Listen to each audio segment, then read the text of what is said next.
Good afternoon. It's Friday afternoon, and I'm thinking ahead to this weekend. A little food for thought on this Friday.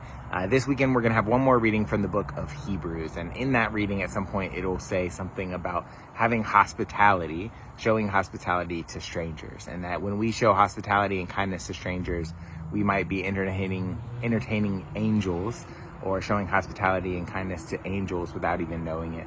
And I love that. I love that idea of being surprised by an interaction with a stranger and knowing that maybe it's not something that we expected that day, but it has added something to our life, and maybe our kindness has added something to their life as well. I'm especially thinking about that today as I think about the parking lot at church. I'm thinking about the parking lot during a busy Friday with a football weekend, the parking lot tomorrow as we have folks show up who pay to park in our parking lot as well.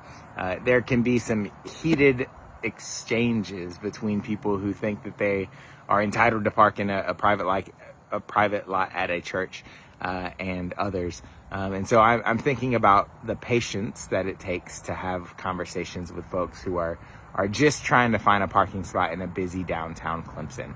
And we need the spots at church. And so there is some grace when we are saying to folks, please find somewhere else to park. But how often do those interactions with strangers turn into something better? Maybe there are folks who didn't know that it was a church and then they end up coming. Maybe there's somebody who's just looking for 5 minutes real quick, and then they extend that kindness to somebody else down the road. Who knows? But this idea of having patience and kindness and hospitality towards strangers is a good one. So when's the last time that you had an interaction with a stranger and it turned into something better than you had expected? Just some thoughts, some food for thought on this Friday. God bless.